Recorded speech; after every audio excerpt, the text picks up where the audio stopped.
In the great naval battles of the Second World War, people often remember the sleek destroyers, the mighty battleships, and the towering aircraft carriers.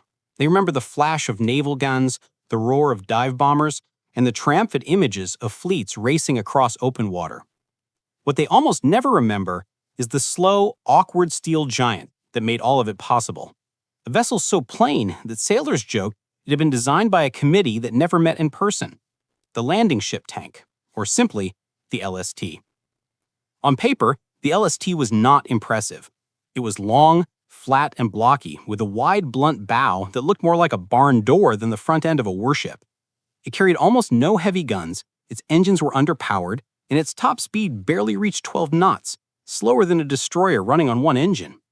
It had no sleek lines, no polished decks, no sense of pride in its appearance. Even its crew laughed at it, calling it large slow target or long slow tow. And yet within its steel walls lay the beating heart of the Allied amphibious war effort. Long before it earned that reputation, the LST was simply an idea, an answer to a desperate problem.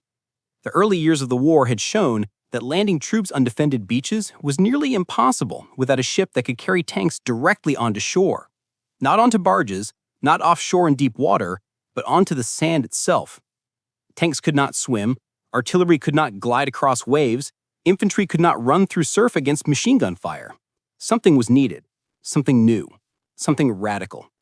The British knew this well after the failures at Norway and the disasters of Dunkirk. Winston Churchill personally pushed for the creation of a ship that could carry armor across oceans and drive it straight onto enemy territory. The Americans knew it too, after studying the conditions they would face in Europe and the Pacific.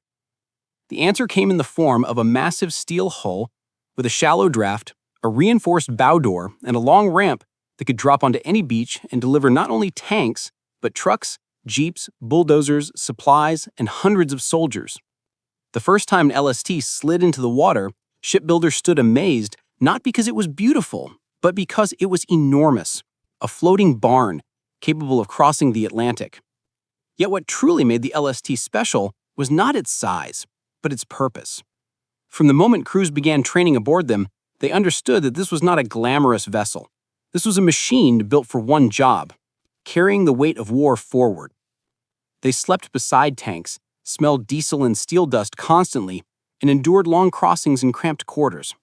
But they also knew that every campaign, every hope of pushing back the Axis forces depended on them. The early training patrols proved just how strange these ships were to operate. When fully loaded, the bow sat low, riding close to the waves. Crews joked that it felt like taking a warehouse to sea. The flat bottom meant rough seas tossed the ship fiercely, slamming the hull against waves hard enough to rattle teeth and knock sailors from their bunks. But despite all this abuse, the LST held firm. Its steel frame, braced by massive internal beams, cradled everything from bulldozers to Sherman tanks. And its hull, despite the pounding, remained strong. Sailors grew proud of the ship in a quiet way, not the pride that came from sleek design or deadly firepower, but the pride that came from reliability. The LST kept going even when thrown into storms that forced faster ships to turn back. It kept its cargo dry even when waves splashed across the deck. It delivered what mattered: men, fuel, weapons, and hope. In late 1942, in the final months of planning for Operation Torch, the Allied invasion of North Africa, the LST prepared for its first true test. The men of the invasion fleet studied their charts, looking at beaches they had never heard of and imagining the chaos of landing under fire. They wondered whether the LST could do what no ship had done before. They had trained opening the bow doors, lowering the ramp, and driving vehicles out in calm harbors. But the ocean was rarely calm in war. The night before the invasion, the sky over the Atlantic was black, except for faint starlight. The decks of the LSTs were crowded with tanks, chained to the steel floor, with vehicles packed so tightly that men squeezed sideways between them to move. Foreheads were damp from the engine heat below. The smell of fuel oil and sea salt mixed in a way that meant only one thing: soon the ship would drive itself onto an enemy shore. Some soldiers tried to sleep beneath their tanks, breathing shallowly in the metallic air. Others sat in small groups, speaking softly about what waited beyond the horizon. No one raised their voice. There's no swagger, no excitement, only quiet readiness. At dawn, the convoy approached the Moroccan coast. The air grew tense. Men stood on deck with rifles slung over their shoulders, while tank crews climbed into their machines, starting engines that echoed like thunder inside the steel belly. When land appeared as a dark line in the morning light, every man stared at it with a mixture of fear and determination. The captain gave the order, full ahead, and the LST began its slow, steady run toward the beach. As it drew closer, the ship shuddered when the keel touched sand. The bow climbed slightly, then settled. The ocean hissed against the hull. From inside the ship came a deep metallic groan as the giant bow doors unlocked and began to swing open. Sea spray rushed in, and sunlight pierced the dark interior, illuminating rows of tanks waiting like silent beasts. The ramp dropped onto the sand with a heavy thud. For a heartbeat, no one moved. Then the first tank rolled forward, its treads clanking across steel and onto the beach. Soldiers followed, boots splashing into shallow surf, rifles ready to meet the unknown. The invasion of North Africa had begun, not with the roar of battleships, but with the quiet, unstoppable advance of a ship the world had overlooked. The LST had proven its purpose, and in doing so, had opened the first door of the Allied return to the continents held by Axis forces. It was not beautiful, it was not fast, it was not famous. But from that moment forward, every invasion, every beachhead, every victory would begin with the unmistakable sound of its ramp crashing onto sand, a sound that meant an army had arrived and history was about to change. Long before the beaches of Normandy or the black volcanic shores of Iwo Jima felt the heavy thunder of LST rams crashing onto sand, there was North Africa. Operation Torch in November 1942. The first time these ungainly steel giants faced real war. The men who served aboard them did not know if the ships would succeed or fail. They only knew that thousands of lives and the entire Allied strategy of opening a new front depended on whether these floating warehouses could survive a hostile landing. The convoy approached North Africa under a moonless sky. The air was cool and sharp, filled with the smell of salt and burning diesel. The LSTs moved slowly in long lines, dark silhouettes against darker water. Their blunt bows cut through the waves with an awkward determination, never graceful, but always steady.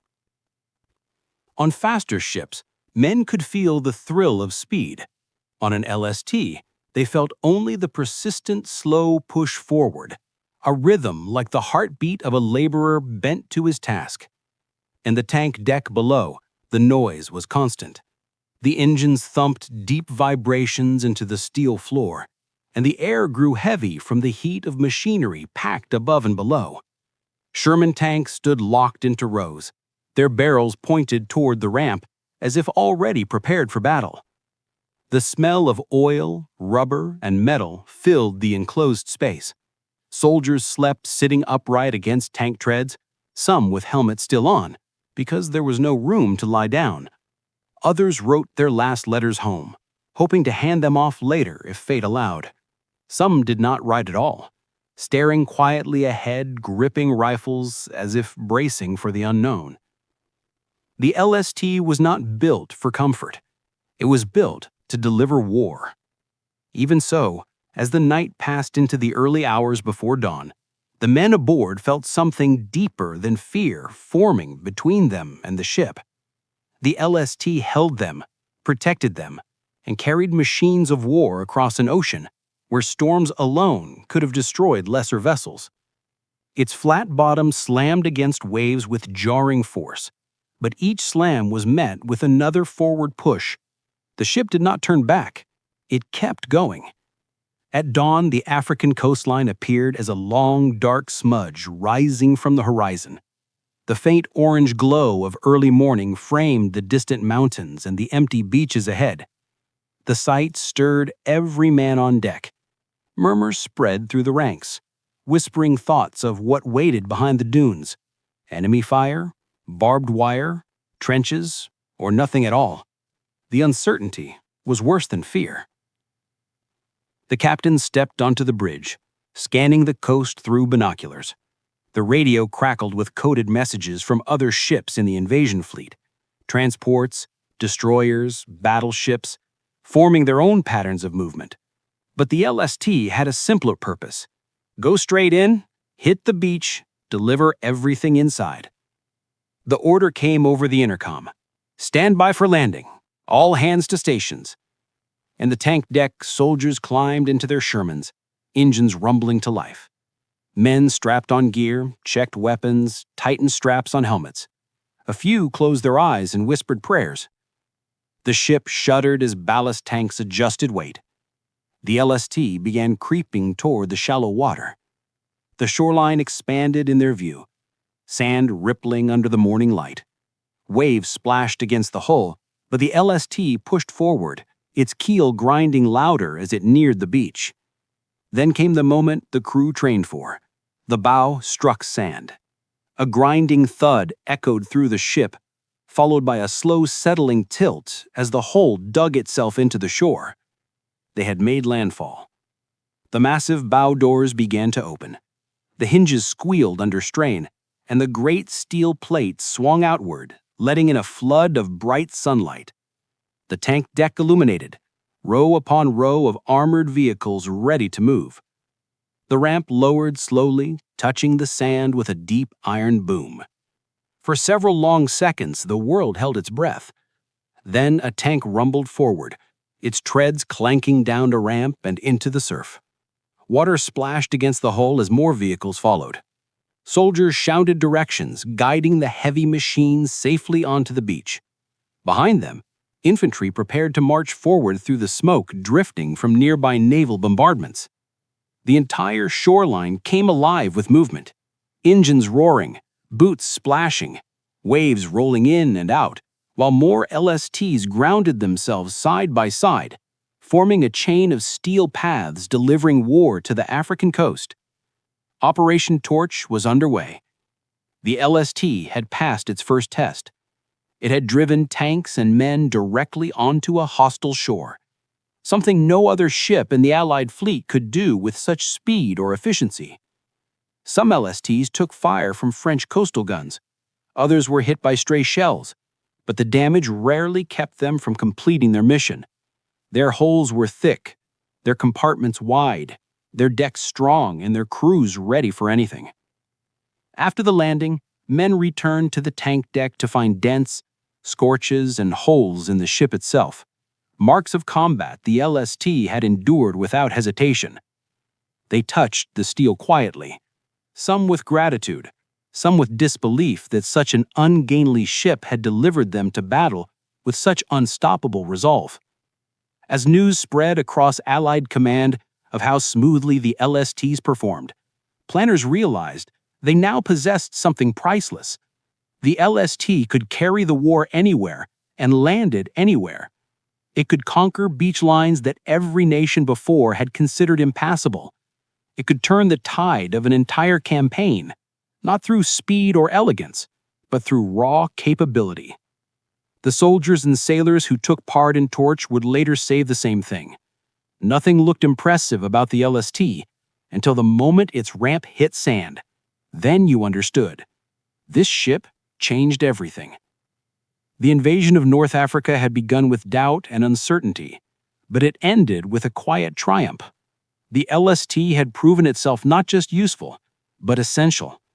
And from that moment forward, every amphibious assault in the war would depend on the same unmistakable sound, the heavy steel ramp of an LST slamming down onto a new shore, marking the beginning of another step toward victory. By the summer of 1943, the LST had already proven itself on the shores of North Africa, but the true test of this strange steel giant was only beginning. The Allied High Command now faced a chain of heavily defended coastlines stretching from Sicily to mainland Italy, and eventually the fortress of Western Europe itself. To break through, they needed a ship that could do something no army in history had ever attempted: move an entire mechanized force straight from ocean to battlefield without pause, delay, or weakness, and only the LST could do it. Under the bright Mediterranean sun, dozens of LSTs gathered offshore of Sicily in July 1943, forming long lines that stretched across the horizon. They looked awkward and slow next to the sleek destroyers and the towering troop transports, but every commander present understood a simple truth: nothing could land without them. Inside each LST, tanks stood in perfect rows. Sherman tanks, medium tanks, bulldozers, self-propelled guns, each one chained to the steel deck to prevent them from shifting in rough seas. Above them, on the main deck, trucks, jeeps, fuel barrels, ammunition crates, and supplies were stacked so tightly that sailors could barely walk between them. Soldiers slept wherever there was room, on vehicle fenders, under trucks, against the steel bulkheads of the tank deck. The heat was oppressive. The air smelled of oil, rubber, salt, and sweat. Yet the men aboard knew they were sailing inside the single most important ship in the invasion. When the order to advance came, the LSTs lumbered toward the beaches of Sicily. The naval bombardment thundered in the distance, but the LST had no such firepower. It had no heavy guns, no polished armor, no sleek silhouette. It had only its mission. The flat steel hull slid forward into shallow water, engines rumbling steadily. The bow pushed onto the sand with a grinding scrape. Then the doors swung open and the ramp dropped. Once again, tanks rolled down into battle, their tracks throwing sand behind them as they pushed inland. Soldiers ran beside the vehicles, waving others forward, shouting directions, as explosions thundered from the cliffs above. The enemy had expected landing craft, small wooden boats push through surf, then retreat. But the LST was different. It brought the entire war to the beach in one unstoppable push. Not just the first wave, but the second, the third, the fourth. Everything that made an army rolled out of the LST, tank after tank, truck after truck, crate after crate. In Sicily, the Allied advance could not have moved inland without the constant stream of steel that poured from these ships. And commanders took note. The machine that would win campaigns was not the ship with the biggest guns, but the ship that delivered the most power to the shore. The next year, the Allies prepared for something far larger, the invasion of Normandy, the most ambitious amphibious assault in human history. Hundreds of thousands of men would cross the English Channel. Thousands of vehicles would land under fire. Every mile of coastline was defended by concrete bunkers and machine guns. If the first waves faltered, the entire invasion could collapse within hours. As plans were drawn during the long winter months of 1943 and 1944, one ship appeared in almost every diagram, every chart, every logistics plan: the LST. In English ports, rows of LSTs filled the docks, their blunt bows rising above the water like steel cliffs. On the tank decks, crews prepared their vehicles for the most important landing of the war. Tank crews inspected engines, gunners cleaned weapons, officers studied maps nailed to wooden boards. Soldiers lived in tight clusters inside the ship, waiting, sometimes for days, as weather and tides delayed the invasion. The smell of damp clothes and diesel hung in the air, but beneath it all was a sense of purpose. Every man knew that the LST was not glamorous, but without it, the invasion would be impossible. On the morning of June 6, 1944, the LSTs formed one of the most critical lines in the enormous invasion fleet. They moved slowly across the channel, pushed forward by engines that had never been designed for graceful speed, but were built for endurance.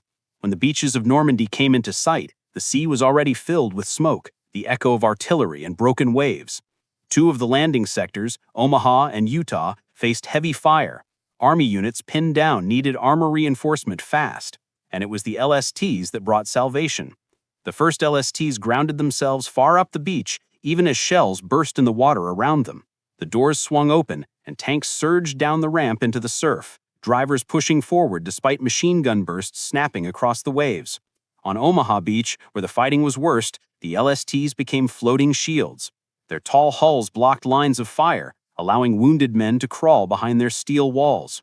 Medics ferried casualties aboard while tanks and trucks rolled out by the dozens. The LST did everything at once. It delivered heavy armor, provided shelter, evacuated wounded, and acted as a supply lifeline through the chaos. Eisenhower later said that without the LST, the Allied armies would have drowned on the beaches of Normandy. It was not flattery, it was fact. In the days that followed D-Day, the LSTs made constant trips between England and France, carrying fuel, ammunition, reinforcements, and evacuating the wounded. Some crossed the channel twice a day. Each time their ramp slammed down onto French sand, delivering another load of strength to push inland. The Normandy invasion became a battle of logistics, and the LST was the engine that powered it. No other ship could do what the LST did. No destroyer, no transport, no carrier. Only the ugly, slow, sturdy LST, with its blunt bow and steel ramp, could carry the weight of an army from sea to shore and do it again and again, without rest. From Sicily to Salerno, from Anzio to Normandy, the Allies learned a simple truth. Wherever victory required a beach landing, the first essential sound was not the thunder of artillery or the roar of aircraft. It was the heavy, metallic crash of an LST ramp hitting sand, announcing that the next chapter of the war had begun. By late 1944, the LST had already proven itself across the beaches of Europe, but nothing in Sicily, Salerno, Anzio, or even Normandy could prepare its crews for what waited in the Pacific. Unlike the beaches of France, where the enemy fought from bunkers, the islands of the Pacific turned every landing into a struggle against nature, terrain, and a desperate enemy willing to die rather than yield.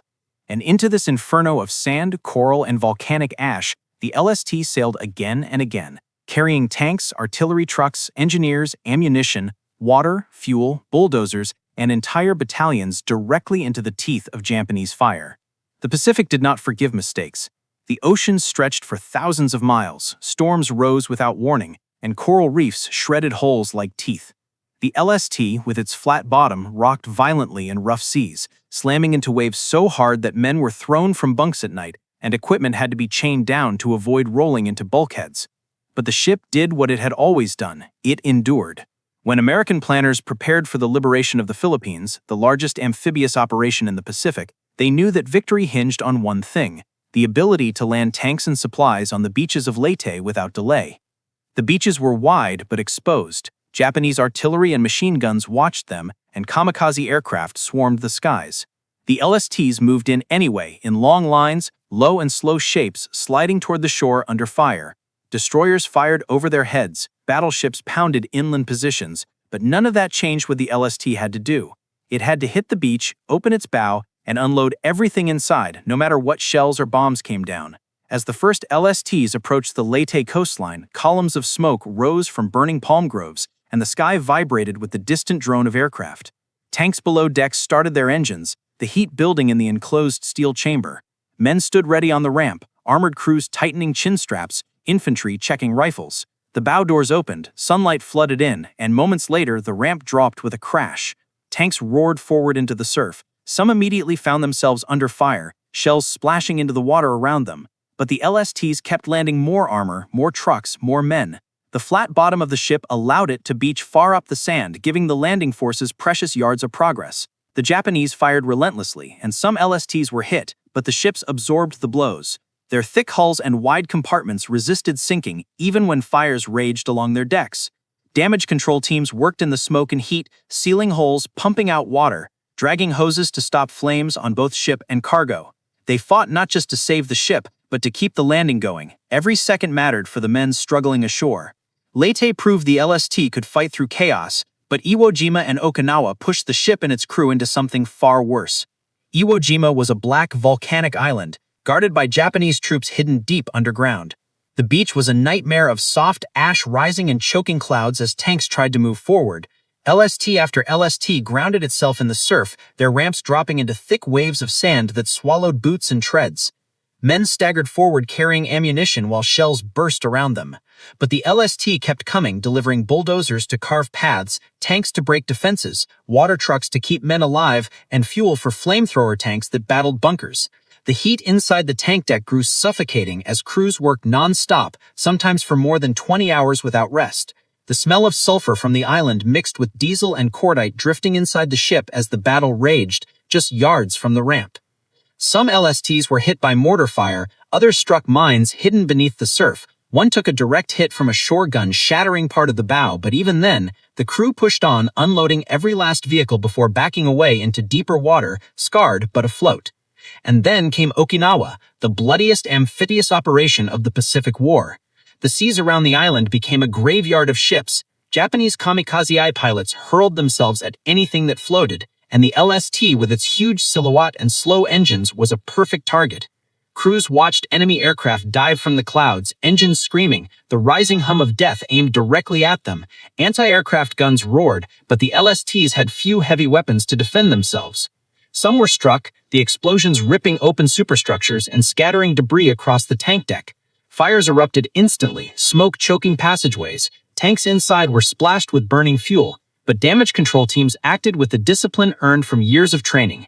They flooded compartments, shifted ballast, and fought fires with hoses and foam, even as explosions rocked the ship. Their job was simple: keep the LST alive long enough to finish the mission. Some LSTs burned for hours, but still managed to lower ramps and unload tanks and trucks before sinking. Others made it back to sea with their decks blackened and twisted, but still operational. The reason was simple: the LST's design allowed it to survive punishment that would sink other vessels. Its enormous cargo hold could absorb blasts without catastrophic flooding, its flat bottom helped prevent capsizing, and its crew drilled relentlessly for every nightmare the Pacific could deliver. The island battles of the Pacific taught the world a brutal lesson. Tanks and artillery could win ground, planes could strike targets, ships could bombard from offshore, but none of it mattered without the LST. The ship was the hinge on which every landing turned. Without its ramp hitting the sand, the invasion could not advance. Without its cargo pouring onto the beach, the foothold would collapse. And without its endurance in the face of shellfire, mines, and kamikaze, the Pacific War would have stretched on far longer. Every island from Leyte to Okinawa was conquered on steel tracks and boots that came down the ramp of an LST. When the guns finally fell silent in 1945 and American forces stepped back from the last brutal landings of the Pacific, the great fleets that had carried them to victory began returning home. The carriers returned in triumph, the battleships in thunderous pride, the destroyers with stories of daring duels and night battles. But the LST returned quietly, slipping into port without ceremony, carrying dents, scorch marks, rust, and memories instead of glory. It had done its job, again and again and again. Yet almost no one beyond the men who served on them understood that victory itself had ridden ashore within the steel belly of these strange ships. For the sailors and soldiers who knew the LST intimately, the end of the war brought a mix of relief and sorrow. Relief that the endless surf landings were over, that no more kamikaze screamed out of the clouds, that no more tank decks would fill with smoke and shouting. But sorrow too, because this ship, which had carried them across 3 years of war, felt like more than a vessel. It felt like a companion, a workhorse, a guardian that had taken every blow so its passengers could fight on land instead of drowning at sea. As the surviving LSTs returned to bases across the Pacific and Atlantic, crews stepped off their gangways and looked back one last time at the squat steel bow, the heavy ramp, and the long flat deck. They remembered the first time they had seen the ship and laughed at its appearance: the long, slow target, the ugly duckling, the floating barn. They remembered how wrong they had been. Some ships came home with obvious scars: twisted steel along the bow where shore guns had struck, blackened streaks across the deck from fires, coral scrapes along the hull from reef landings. A few returned missing sections of their superstructure, hit by kamikazes that failed to sink them, but could not erase the cratered marks of desperate battles. Inside the tank decks were gouges from shrapnel, dents from explosions, and scorch marks painted over hastily by crews who did not have time to rest before the next landing. Yet each ship carried something more important than scars. It carried history. Every campaign from Torch to Sicily, from Salerno to Normandy, from Leyte to Iwo Jima and Okinawa bore the imprint of the LST. Without these ships, the tanks, dozers, ammunition crates, fuel drums, and soldiers that won the land battle would never have reached the shore. Eisenhower himself understood this truth, and decades later he said plainly, "Without the LSTs, we could not have won the war." It was an acknowledgement rare among great commanders, because he knew that victory had not belonged solely to the glamorous machines of war. The glory had been earned by the ship that spent the war with its bow in the sand and its belly full of the weight of armies. After the war, hundreds of LSTs were decommissioned quietly. Some were sold for scrap, cut apart into steel plates by workers who never knew how many lives the ship had carried. Some were converted into ferries, cargo vessels, fishing boats, or support ships. A few were sold to Allied navies, where they continued to serve into the 1960s and 1970s unchanged except for new paint. A small handful survived long enough to become museum ships, but even then most visitors walked past them without understanding that the ramp they stood on was once the threshold between life and death for thousands of men. The sailors who had served aboard LSTs grew older, collecting medals perhaps, but rarely the recognition they deserved. At reunions, men who had stormed beaches in Sherman tanks would find themselves thanking the quiet sailors who had delivered them safely ashore. Those sailors would smile and shrug and say something modest like, "Just doing our job." But they all knew the truth. The LST had carried the war on its back, and the men inside its steel hull had carried its soul. In quiet moments decades later, some veterans would touch the steel ramp of a preserved LST and remember the sound it made when it crashed onto sand, that heavy iron thud that announced the start of battle. They would remember the chaos of the tank deck, engines roaring as vehicles surged forward, the smell of burned rubber and hot steel drifting in from the shore, the shouts of officers coordinating the next wave. They would remember nights on rough seas when the ship rolled so violently they tied themselves into bunks, the deck tilting at angles that would break lesser ships. They would remember Okinawa when clouds of smoke blackened the horizon and the sky burned with the light of kamikaze flames, and still the LSTs pressed on, because the men on the beach needed them, because the war needed them, because the world needed them. And in those memories, the veterans understood something profound. The LST had not been built for glory. It was built for necessity, for endurance, for service. It did not fight with guns, but with delivery, with presence, with sheer unstoppable purpose. It brought armies to the battlefield and then returned for more, carrying the wounded away and hope forward. As the years passed, the LST slipped quietly into history, its name overshadowed by legends with bigger guns and louder stories. But the truth remained clear. Behind every Allied landing, behind every beachhead, behind every advance stood the unglamorous, tireless LST. The ship that made victory possible but never claimed the triumph for itself. The war could not have been won without it, and yet it never asked the world to remember it. Only the men who served aboard did. And they knew that on every shoreline where freedom returned, the first footprint was made possible by a ship that never sought glory, but delivered victory all the same.